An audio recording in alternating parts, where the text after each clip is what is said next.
Olvídese de Juan Soto por un momento y vamos a armar este equipazo con los 700 millones que supuestamente le van a dar a Juan Soto, pues vamos a armar un equipazo ahora con todo lo que hay en el mercado. Yo sé que es difícil, le olvidarse de Juan Soto en estos momentos, uno dice Juan Soto, el mejor agente libre, pero piensa por un momento que usted tiene 700 millones disponibles para poder firmar, para ir al mercado y que además no va a ir por Juan Soto porque Juan Soto simplemente escogió a alguien más. Bueno, con 700 millones vamos a formar un equipo extraordinario o al menos reforzar de esta manera el equipo que ya usted tiene en MLB. Piensa por un momento que usted es gerente general, que usted es dueño del equipo y que tiene 700 millones para reforzar y que va a ir a esta agencia libre, a la agencia libre que hay en estos momentos con nombres hipotetísimos. Pues descarta a Juan Soto, olvídese de Juan Soto y con 700 millones vamos a reforzar el equipo y usted me dirá si con este equipo reforzado así, más lo que supuestamente usted ya tiene, imagine que usted es de los Yankees, imagine que usted es de Boston, imagine que usted es de Mets, imagine que usted es de Dodgers. Bueno, Dodgers, difícil con la constelación que tiene y a Blaze, pero imagine el equipo de su preferencia e imagine con sus 700 millones que va a formar el siguiente equipo. Se va a reforzar con lo que ya hay en el mercado. Descarta a Juan Soto, olvide. Bien, dejemos a Juan Soto por un momento y vayamos allá. Vamos a ver el mercado. Primero, vamos a hablar de los lanzadores, de lo que hay disponible en el mercado de los lanzadores, cuál es el valor hipotético de su contrato, cuánto estarían esperando y qué van a aportar a su equipo. Después que hagamos un análisis de los lanzadores y de los principales bateadores que hay disponibles en el mercado, pues entonces vamos a escoger y vamos a formar al menos 3 versiones de equipos distintos reforzados con estos jugadores que no pasen de 700 millones o que ronden los 700 millones que hipotéticamente se dice que sería el contrato de Juan Soto. Primero y principal, el principal abridor que hay en el mercado, eso no cabe ningún tipo de duda, es Corbin Burnes. Corbin Burnes es la joya de la corona que están buscando todos en estos momentos. Recuerden que Blake Snell ya está fuera del mercado. Así que nuestro primer abridor de selección para cualquier equipo sería Corbin Burnes. ¿Qué tiene Corbin Burnes? Pues 4 temporadas consecutivas con más de 28 aperturas. Es un abridor extremadamente duradero, es caminador y usted tiene la seguridad de que va a firmar un abridor que le va a pichar por lo menos más de 28 entradas, en más de 28 aperturas durante la temporada. Ese va a ser el primer abridor de su equipo. Además de eso, recuerden que la velocidad de su scooter anda sobre las 95 millas promedio, mientras que la velocidad de la recta anda sobre las 97 millas promedio. Es un abridor rápido que le puede caminar y que le va a hacer al menos 28 aperturas. De hecho, tiene más de 167 entradas en los últimos años registradas. Un abridor duradero.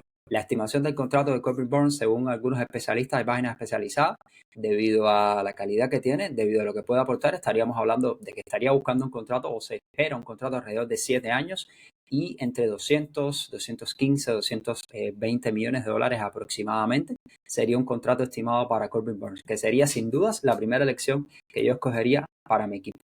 Segundo pitcher disponible en el mercado por el valor que hay en estos momentos y por todo lo que puede aportar. Recuerden que no estamos hablando de Roki Sasaki, punto aparte del jugador japonés. Vamos a ver de lo que hay agente libre en estos momentos que está en MLB o que ha estado en MLB. Bueno, Max Fried sería el otro lanzador abridor disponible en el mercado. Otro lanzador extremadamente duradero. De hecho, viene una temporada de 174 entradas en la que ponchó a 166, tuvo 11 victorias y 10 derrotas. Es un pitcher caminador, tiene 2 aperturas en playoff, o sea, tiene experiencia, ya sabe lo que es esto, y tendría 31 años a la hora de la apertura o del opening day de la temporada siguiente. O sea, es un jugador relativamente joven, igual que Corbin Burnes, que tendría 30 en el momento del opening day, pues él tendría 31. Tiene 4 temporadas con más de 28 aperturas, otro pitcher que le puede garantizar una gran cantidad de aperturas a su equipo en el mercado. Por lo tanto, ese sería el valor que trae Max Fried para cualquier equipo. Sería ideal poder tenerlos a los dos. Imagínense tener a estos dos lanzadores y poder comprarlos y traerlos para usted. Contratos estimados aproximadamente andan sobre los 6 años. Coincide todo el mundo debido a la edad también, 31, para no comprometerse a largo plazo, y un valor que rondaría por encima de los 150 millones hasta 170, 175 millones. Recuerden que son estimaciones de la industria, de los especialistas de la industria, basados fundamentalmente en el valor de contratos de lanzadores anteriores que han firmado. No estamos aquí valorando lanzadores al estilo Gerrit Cole con el mega contrato que firmó, pero McFried realmente es un buen lanzador. Tercer lanzador que tendríamos disponible en el mercado, 29 años, Jack Flaherty. Conocemos a Flaherty, lanzador interesante. Eso sí, ha perdido velocidad en su recta. El promedio está sobre los 93.4 millas por hora. No es un abridor rápido. Sí es el abridor más joven de los que habría disponibles en el mercado en cuanto a calidad. Tiene 29 años, viene de una sólida temporada con los Dodgers, 13 victorias, 7 derrotas, 162 entradas. Es un buen buena cantidad de entradas. Recuerden que Flaherty no sería propiamente nuestra selección ideal para un pitcher primero de rotación, sino quizás un segundo o tercero de la rotación. Igualmente tiene 2 temporadas consecutivas con más de 27 aperturas. O sea, hay mucho valor en Jack Flaherty y por eso los especialistas suelen coincidir que un contrato de alrededor de 5 años para un lanzador de su edad, que obviamente debería declinar un poco más en cuanto a la velocidad, 5 años y 115 millones sería un monto estimado interesante.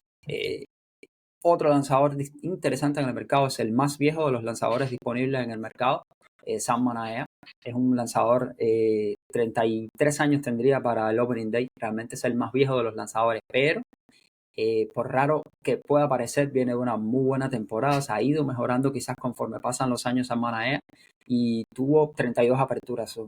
Diría que es el promedio o la cantidad de aperturas más grande de su carrera. Imagínense, 32 aperturas, o sea, tuvo más aperturas que Corbin Burns, más aperturas que Matt Fried, más aperturas que Flaherty. Y Manaea tuvo 12 victorias y 6 derrotas con 181 entradas. Es un lanzador que todavía puede aportar muchísimo, eso sí, por su edad, 33 años.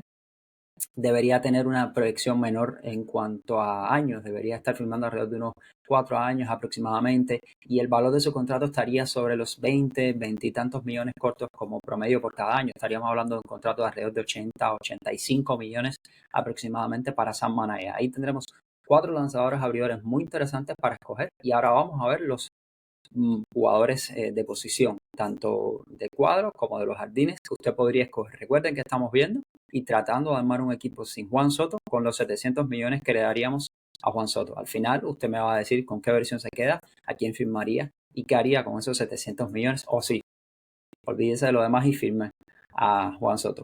Bueno, la joya de la corona entre los bateadores de posición yo diría que es Willy Adames, 29 años, campo corto. Es el campo corto real más importante que hay en esta serie de campo cortos. Hacía rato no se veía una agencia libre, en la agencia libre al menos un campo corto real con el valor de Willy Adames. Willy Adames va a tener 29 años en el momento del Opening Day y viene con Milwaukee de una, yo diría que su mejor temporada con 32 honrones y 112 carreras remolcadas. Si se poncha o tiene cierta tendencia a poncharse bastante, obviamente recuerden los bateadores de fuerza suelen tener esa tendencia.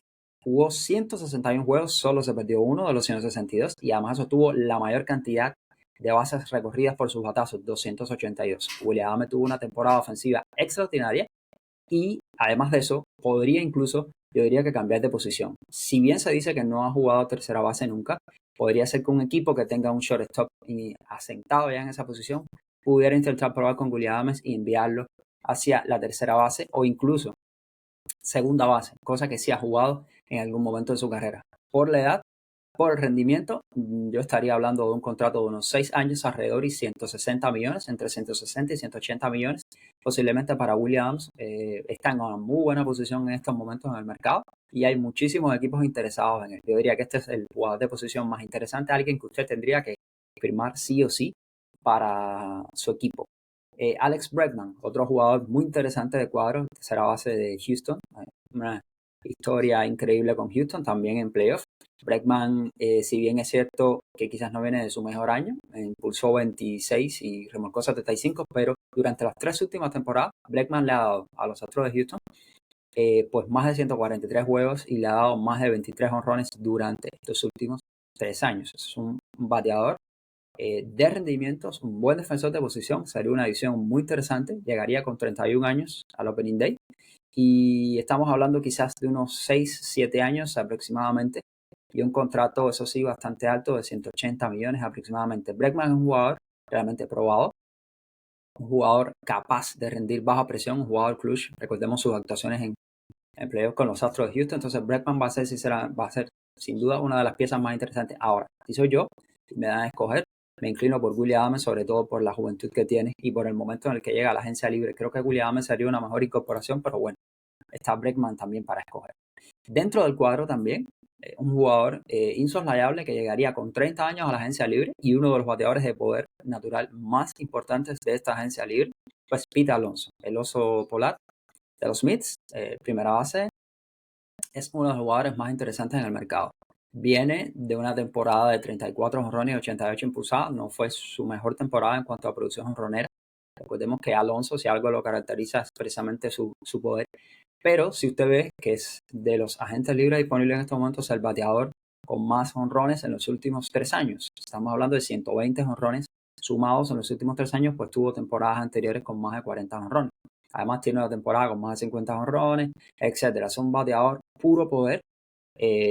No es un mal defensor de la primera base, es un bateador puro poder y sería muy interesante para cualquier equipo firmar a Pete Alonso. Además llegaría con 30 años a la agencia libre. Estamos hablando de un contrato que se podría estimar entre 5 o 6 años y las estimaciones más bajas hablan de 125 millones, mientras las estimaciones más altas de 150. Hay quien dice 200, pero no creo que se arriesguen a tanto con Pete Alonso, pero sí un contrato de 5 años y 125 millones sería muy interesante. Buen defensor de la primera base, encajaría en varios equipos, se dice que hasta los Yankees estarían buscando a Pete Alonso. Ahora sigamos a los jardines. ¿Qué hay disponible en los jardines? Pues bueno, Anthony Santander, el ambidiestro, bateador ambidiestro sería, que viene de la temporada de más honores para un bateador ambidiestro en latino en la historia de Grandes Ligas, superó a Carlos Beltrán. Pues Anthony Santander, el venezolano, es otra de las piezas interesantes en la agencia libre. 30 años llegaría al Opening Day Anthony Santander. Viene de una temporada de 44 jonrones y 102 carreras remolcadas. Tiene muchísimo poder. De hecho, solo Pete Alonso tiene en los últimos 3 años, antes de llegar a la agencia libre, más honrones. Entre esta clase de agente libre estamos hablando. Solo Pete Alonso tiene más honrones que Anthony Santander. 105 honrones tiene Anthony Santander combinados en los últimos 3 años. Eso sí, por su, poca velocidad, su guante relativamente promedio en los jardines, y porque tiene 30 años y maduró o explotó un poco más tarde que los demás, pues la industria le estaría proyectando un contrato quizás a los Nick Castellanos, Masakata Yoshida, quizás un contrato de alrededor de 4 años aproximadamente para Anthony Santander y un valor de entre 80 y 100 millones. Me inclinaría a unos 80 millones, alrededor de 20 millones como promedio al año, Anthony Santander, pero muy buen bateador disponible en la agencia libre. Y otra opción muy interesante, aunque se dice que debería volver con los Dodgers, sería Teóscar Hernández, el chino, que viene de una temporada de 33 honrones, 99 remolcadas con los Dodgers, campeón de Serie Mundial, 32 años, eso sí. Teóscar es un poco mayor que los demás, llegaría con 32 al Opening Day, por eso yo le auguro un contrato de unos 3 años aproximadamente, para no comprometer demasiado con Teóscar, pero usted tendría un buen jugador, un jugador capaz de producir en momentos difíciles. Se vio en la Serie Mundial con los Dodgers, un jugador con experiencia, además campeón ya de la Serie Mundial y capaz de conectar más de 30 jonrones en su temporada. Estos serían aproximadamente, los más importantes agentes libres que hay en el mercado en cuanto a valor, en cuanto a lo que pudieran aportar. Ahora vamos a ver, eso sí, le voy a dar varias versiones de equipos que yo formaría, quitando a Juan Soto de la ocasión. Formaría, si quitamos a Juan Soto, con estos 700 millones que va a tener Juan Soto, pues este es el equipo, o al menos las versiones de equipo que yo formaría. Estoy jugando a ser gerente general y espero que usted haga lo mismo y saque la calculadora y empiece a sacar cuentas, ¿no? De cuánto costaría. Pues mi primera versión de equipo, por acá se las tengo, versión número 1, sí o sí, en cualquier equipo que yo vaya a armar, con 700 millones de dólares en estos momentos, yo me voy por Corbin Burnes. Sin dudas, mejor lanzador, abridor disponible en el mercado. Ya Blake Snell está fuera de la ocasión. Un lanzador capaz de hacerme más de 28 aperturas, de lanzarme más de 160, 170 entradas, con una muy buena velocidad. Tiene 30 años, buena velocidad en la recta, buena velocidad en el cutter. Entonces, Corbin Burnes sería mi primera adición para este primer equipo que estoy armando o reforzando. Corbin Burnes. No se puede tener todo en la vida. Podría no tener en este equipo a Matt Fried porque ya sería demasiado el costo de Matt Fried, pero incorporo a Jack Flaherty, 115 millones alrededor de 5 años, Sam Manaea, para redondear un tercer abridor bastante interesante. Si usted tiene alguno más en la alineación, puede ponerlo cuarto o quinto, que tendría 33 años, 4 años y 80 millones. Ahora, con esos 3 lanzadores abridores ya del lado de acá, pues yo me iría por Willie Adams, sin duda. Un campo corto natural, extraordinario. 29 años va a tener. Lo incorporo para mi equipo, 160 millones. Recuerden que estamos haciendo estimaciones, ¿no? Y sumando valores aquí a priori sin conocer el payroll del equipo como tal. Pero esto es lo que llevaría. Traigo a Willie Adams y me traigo a Pete Alonso. Tendría reforzado el cuadro interior y tendría los abridores muy bien reforzados con Corbin Burnes, Jack Flaherty, Sam Manaea, Willie Adams y Pete Alonso. El total estimado que hemos gastado en esta primera versión de equipo, 680 millones. Todavía estamos por debajo de Juan Soto. Habría que ver después si la inversión vale o no vale la pena o si Juan Soto era más valioso. Pero usted se trae a 3 abridores y 2 jugadores de posición por todo el valor de Juan Soto. Segunda versión de equipo. Estamos armando rompecabezas. Corbin Burnes, lo dije, siempre en mi equipo. No se quita. Si usted tiene el dinero, vaya por el mejor lanzador abridor que hay en el mercado. Jack Flaherty, nuevamente porque es un abridor muy maleable y que encaja, sí, con tendencia a inestabilidad, se vieron en los playoffs, pero encaja y me permitiría equilibrar la nómina. Recuerden, no podemos tampoco irnos mucho más allá de los 700 millones, no se puede tener todo y comprar todo. Y Sam Manaea sería también mi segunda versión de equipo, porque también te podría dar hasta 4 años y encajaría bien. Y entonces sí, Willie Adams, nuevamente recuerde, Corbin Burnes y Willie Adams van a estar siempre en mi equipo, si los puedo firmar. Y entonces me iría por reforzar los jardines en vez de traer a Pete Alonso. Y traería a Anthony Santander y traería a Teóscar Hernández, 2 jugadores para los jardines, bateadores además de fuerza. Valor de este equipo, 395 millones. Versión 3 de mi equipo y última versión de equipo que les ofrezco. Pues aquí sí voy a lo grande. Corbin Burnes de abridor y Max Fried. Traigo solo 2 abridores, pero 2 abridores de muy de élite, muy interesantes, por 6-7 años aproximadamente entre los dos. O sea, tendría 6-7 años, 2 abridores para la rotación extraordinarios que te caminarían más de 28, 29, tendrías 28, 29 aperturas, más de 150, 160 entradas garantizadas. Eso sí, valor de mercado alto, dinero que desembolsar alto. Willie Adams lo traigo sin dudas para el campo corto, lo dijimos, igual 6 años, aproximadamente 6-7 años garantizados con Willie Adams. Pete Alonso para añadir un bateador de fuerza a mi alineación y en los jardines entonces me voy por Anthony Santander. Aquí solamente pude traer, a diferencia de los otros equipos, solamente pude traer 2 lanzadores abridores, un campo corto que podría actuar en segunda, quizás mudarse a tercera, un primera base y un jardinero. Todo este valor de equipo, si se me excede un poco de los 700 millones de Juan Soto, bueno, 720, 721 millones aproximadamente, pero valdría la pena por unos millones más traer a Corbin Burnes y Matt Fried para apuntalar la rotación de abridores, traer a Willie Adams para el campo corto, Pete Alonso para primera y Anthony Santander. Estas serían mis 3 secciones de equipo que yo armaría en caso de que no trajera a Juan Soto. Ahora quisiera escuchar sus opiniones, pero con 700 millones que se dice que va a valer Juan Soto, pues usted puede traer al menos 5 o 6 jugadores, sumando lanzadores y de posición, muy buenos para su equipo para completar o reforzar lo que sería una nómina interesante. Y sin duda usted tendría un equipo reforzado con solidez y con lanzadores para lanzar. Ahora, pero su opinión, ¿qué haría usted? ¿Firma a Juan Soto con 700 millones o sale al mercado con la chequera en la mano y trae algunos de estos lanzadores que le estoy hablando, algunos de estos bateadores que le estoy hablando y arma usted su propio equipo con 700 millones? Olvídese de Juan Soto y arme su equipo con 700 millones.